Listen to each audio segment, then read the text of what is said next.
delve into the archive.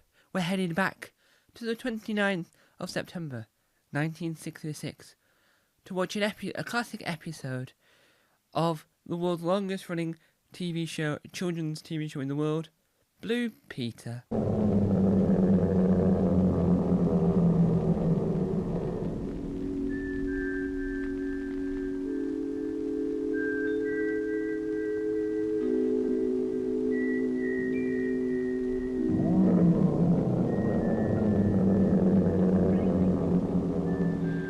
Hello there. Hello. Well, this dragon isn't quite as ferocious as he looks, as you can see.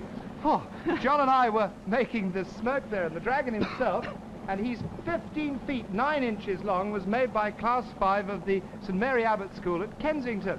And just like Rodney the robot, he's been made out of all sorts of strange bits and pieces. Well, his head is based on a frame of chicken wire, and his body and legs have been made out of old pots and tins. He's then covered with papier-mâché and painted bright green. Well, the thing I like about him are the trimmings. Now, these spikes along his back have been made out of old milk cartons. They've been painted bright orange with yellow on them. And then here the horns, they're made out of yogurt containers, covered with paper and all stuck down. And the steam coming out of his nose, the flame and fire here, has been made with cotton wool that's been wound round a wire frame. Well, you probably recognise his eyes and his teeth, because they've been made out of something we use quite a lot of on Blue Peter, egg boxes. And he's also got egg box toes, and for claws, he's got drinking straws.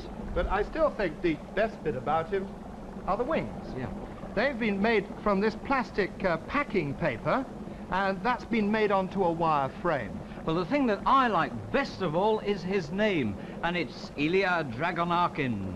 Well, I think he'd cause quite a stir if he turned up on The Man from U.N.C.L.E. Yes, indeed. Well, you know, dragons like this were never real. They're purely imaginary. But once upon a time, there were strange and rather terrifying creatures which roamed the earth. And the first proof that they did do this was in stones like this. They're fossils. And they're parts of the skeletons of these strange prehistoric creatures which have lain dead and buried in the rock for so long that they've become part of the rock itself. Here's another one. And you can see these all over the country, in places where there's sort of rocky areas, if you look hard enough, particularly where there's sandstone or limestone. And here's another one. You find them in most extraordinary places, quite ordinary places. For instance, there's a place in Dorset called Lyme Regis. Well, today it's a very popular holiday resort, but 100 years ago it was just a seaside village. In a little house not far from the seafront, a cabinet maker named Richard Anning lived with his 2 children, Mary and Joseph. They were a simple, rather poor family, but Mary was one day to become one of the most famous inhabitants of Lyme Regis.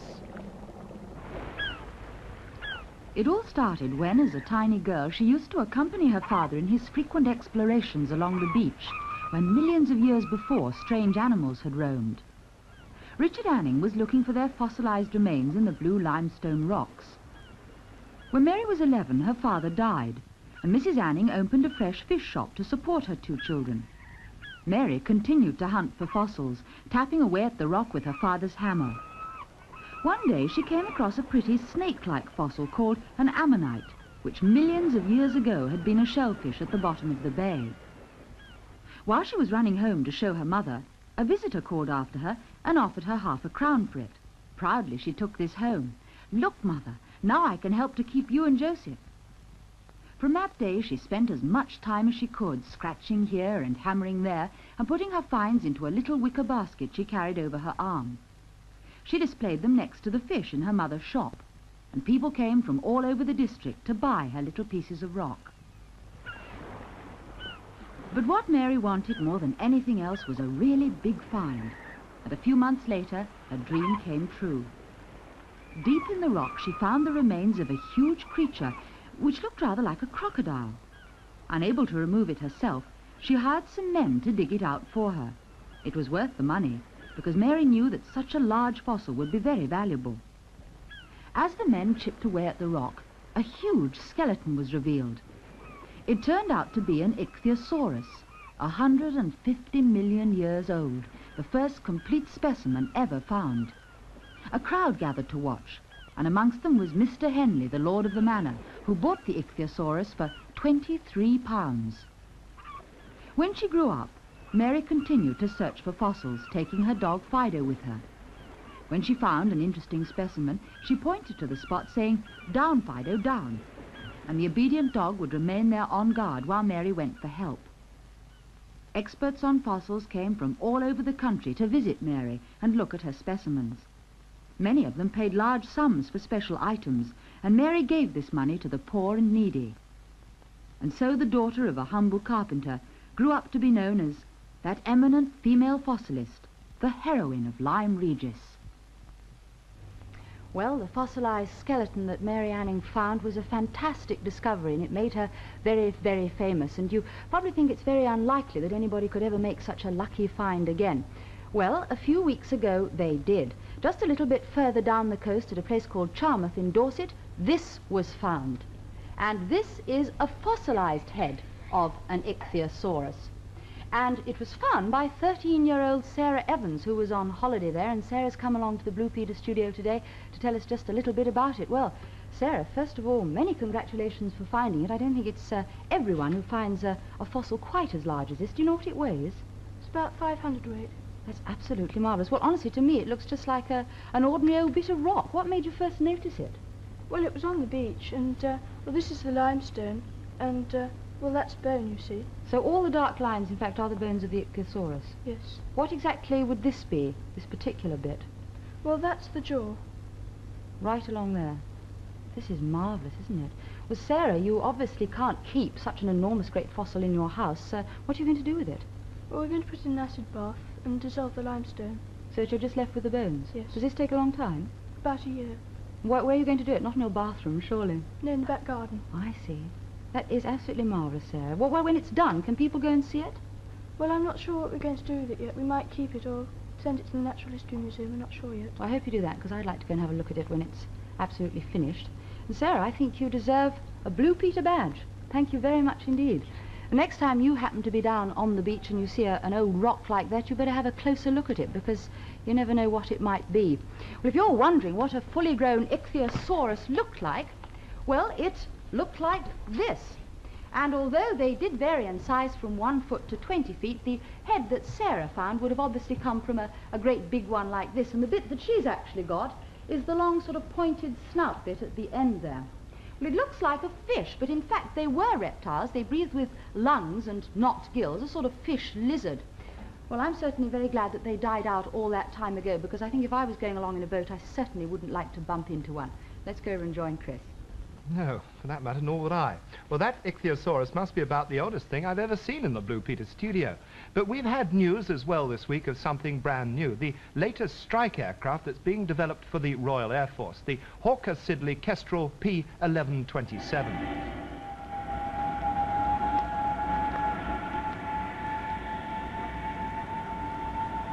Hovering above the trees is the newest supersonic fighter. It seems fantastic, but this aircraft needs no landing strip. They call it the Jungle Jet. For a clearing in the trees no bigger than a football pitch is all the space that this plane needs to make a perfect touchdown.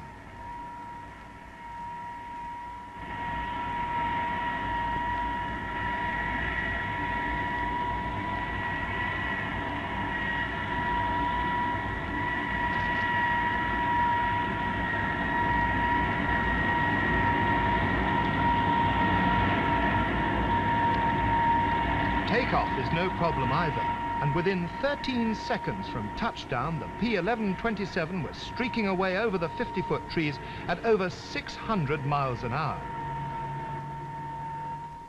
Well, that's certainly a good bit faster than some of the helicopters we've been flying in recently. Yes. Yeah. Well, I think we've got a tape actually for Joy, haven't we? Yes, we have indeed. We taped some of Joy's hellos, and I think we've got one now of Val.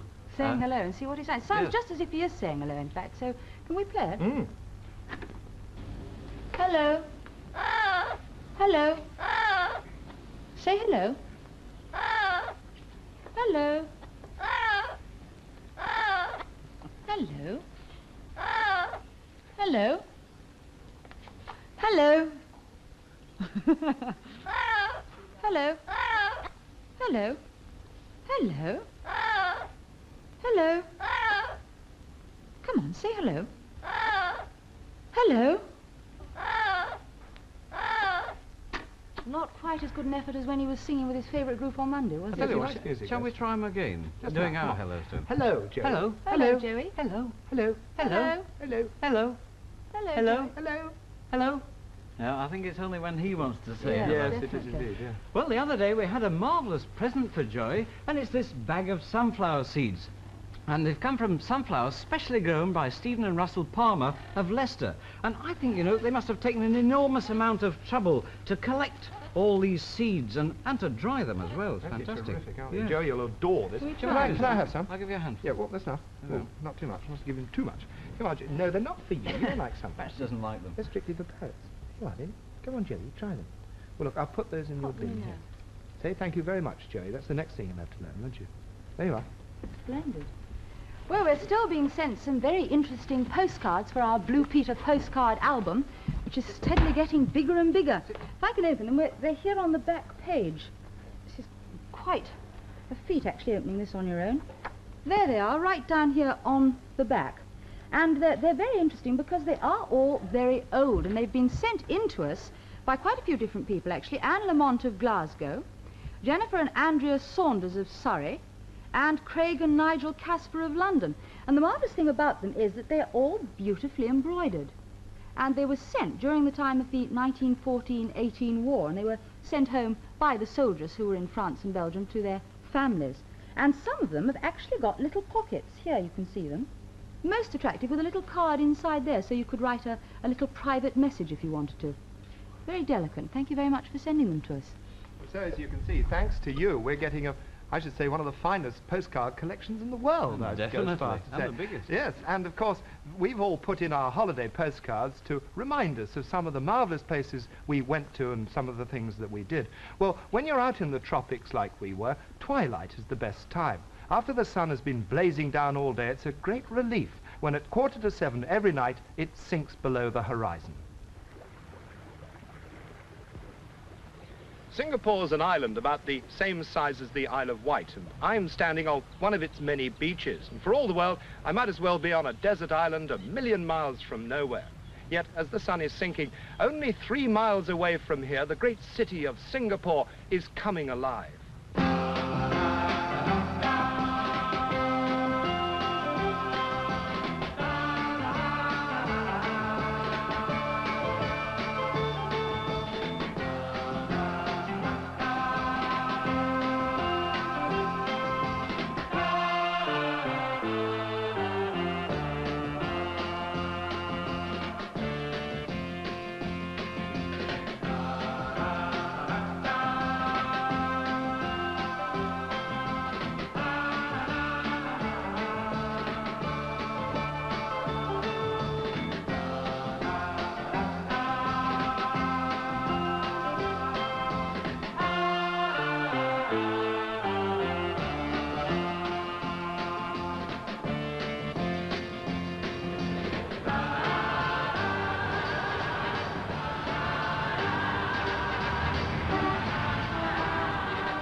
Every night in Singapore there's a street market, and every night they set up the stalls in a different district. Some people call them armors' markets because an armor is a servant and doesn't earn very much money. But you can afford to buy things here because this is where you can get the biggest bargains in Singapore. It gets dark here every night at 7 o'clock all the year round. And as soon as night falls, the stall holders light the naphtha lamps and everything sparkles and glitters and looks much more exciting than in daylight.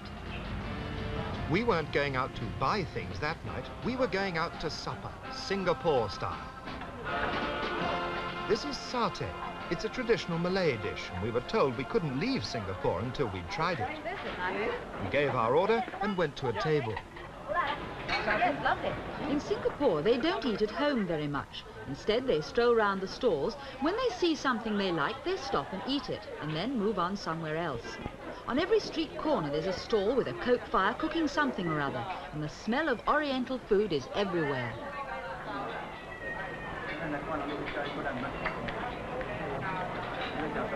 Everything is cooked after you've ordered it, and it arrives at the table fresh and piping hot. Satay is made of different kinds of meat, and we had chosen pork. You like them? And a bit of cucumber.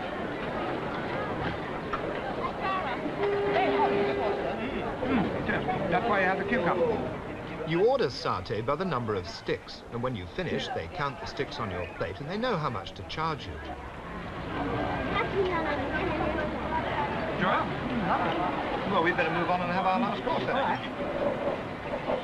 We decided to move to another stall, but as we walked away, we heard a peculiar sound, so we went to find out where it came from. It was a wayang, a Chinese opera. Everything, stage, scenery, lights, the whole lot is set up on a street corner.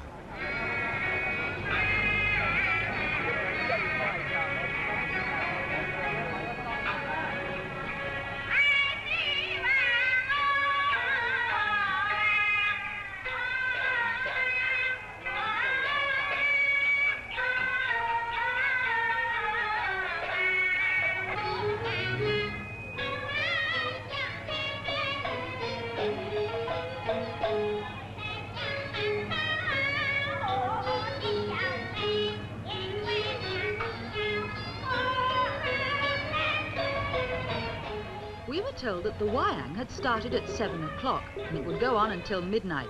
So as we hadn't the slightest idea what it was all about, we thought we wouldn't be staying until the end. All the delicious food hanging from the stalls made us feel very hungry. That satay wasn't a meal, only a snack. So we decided to have our main meal right here.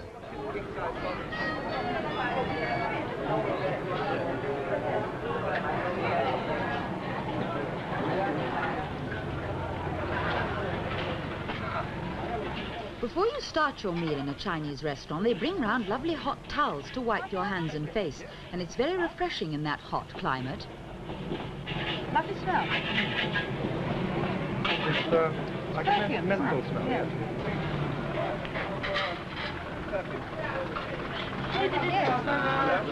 Good evening. Now, what do you get? Sweet and sour pork? Sweet sour pork. Good. And Rice? fried rice. Yes. Fried rice, yes. I'm good enough, thank you. That's lovely, yes. Yeah, Very fine. pretty. Thank you. We weren't absolutely certain what we were going to get, but it all sounded very nice. Even setting the table was different. There were no knives and forks and plates like we have at home, but a lot of little bowls and jugs that looked more like a doll's tea set than things to eat your supper with. I haven't used these before, have you? The kitchen is just on the other side of the counter, and the chef was chopping up our meat into bite-sized pieces while we were practicing with our chopsticks. How do you do them? Well, they're rather like to put the ends in your finger. Oh.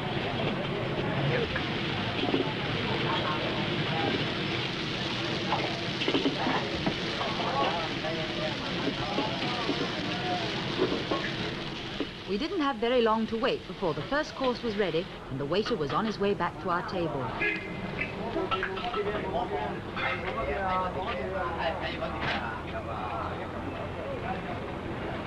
It all looked very strange, but by this time I was so hungry I'd have eaten anything. Let's have yours. Yes. All right. You like bean shoots? Yes, lovely. An onion. That's enough to start with, I think. The Chinese don't seem to have a set order for the courses. They just bring the things to the table when they're ready. Oh, thank you. Oh,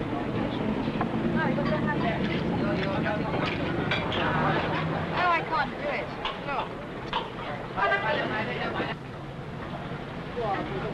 Oh, please, yes. It really is very tricky until you get the hang of it.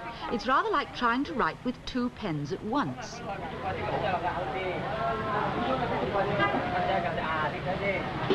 Yeah, let me see if I can. That one like that? And then that one there. So it moves with that. Like that. Thank you.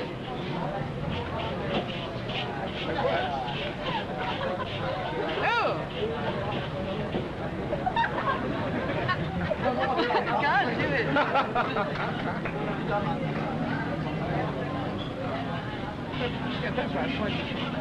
I got it.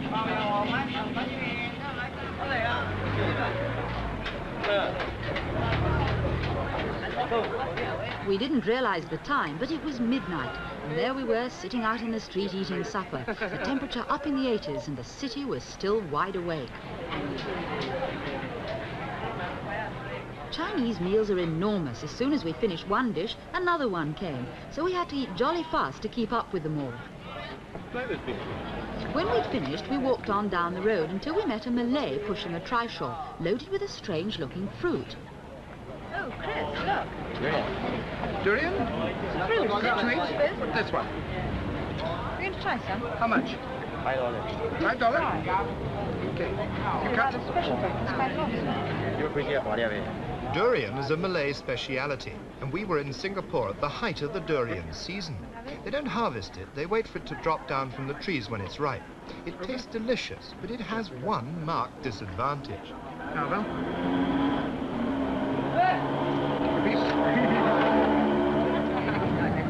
Oh, Chris, it's horrible. No, I'm not going to have any. You can eat it. Oh, it smells awful.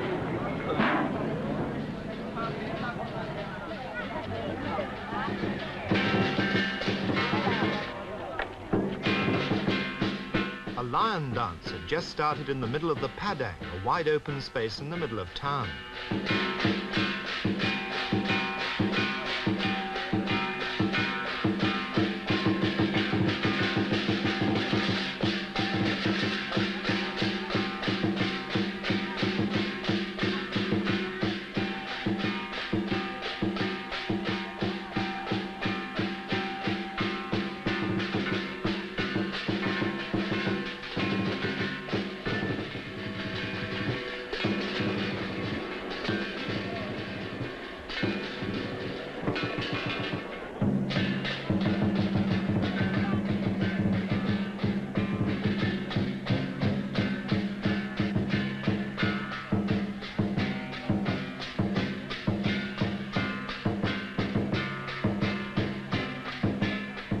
The lion dance was by no means over yet. Like the Wayang, it goes on for about 4 hours. The Chinese work hard all day and play hard all night. In fact, every hour of the day and night, there's always something happening in the swinging city of Singapore. Well, they certainly have to work hard inside that lion. There are 2 of them inside it, and in that temperature, it gets very, very hot indeed. And not only that, but you have to be a really good acrobat to be a member of the lion dance team, but they take a terrific amount of pride in making the heads themselves. They put a terrific amount of work into They're it. beautiful, though, aren't I think, in fact, they've got to be very good craftsmen. Indeed. Well, in fact, while you two were enjoying yourselves out there in Singapore, I heard of a new game that's all the rage in another foreign country that's out your way, Japan. And what you need are lots of these beach rings. And the idea is to jump into them one at a time and try and get them right up to your neck. And the first one who gets them up to your neck is the winner. I'll show you how to do it. See, you just jump into them and carry on like this until it builds up to your neck. Can you use your hands? Oh, no, you can't use your hands, no. Not at all. No, you just got to jump. Right, shall we have a competition? Let's have a go. Right, let's have a That's what you were go. going to ask, wasn't it? You give the countdown, Chris. Okay. Right. All set. Yes. On your marks. Get set. Go. Here we go. 1, 2, 3, 4. Oh, You tried to do it once. I lost count. 1, 2, 3, 4, 5, 6, 7, 8. Oh, I nearly got 2 at once there. 7. I've got one sticking up there. 9. You've got to be careful you don't fall. Because if you fall, you'll find yourself rolling. 9. I lost count too. 1, 2, 3, 5, 6, 7, 8, 9. I've got the same as you, Fred. 10. I've got one on each foot. 10. Here, you're taking part in many. I'm losing. 10. Oh, 4. 11. Oh, thank you. I've got 11. I keep losing count. 11. 13. I think. 1, 2, 3, 4, 5, 6, 7, 8, 9, 10, 11. 12. Well, One for you. right, I don't know if we can get them on. Oh, how many have you got? How many have you got? 12, we're equal. 12, we're equal. Hard luck, Val. Come on, John and I are equal winners. Well, what have we got on Monday? Whoops. Oh, we've got Jason's grandkittens coming again. They're now 4 weeks old. Yeah. Oh, yes, we're having some bicycles in the studio that are powered by batteries. So, see you all on Monday. Bye. Oh. Bye.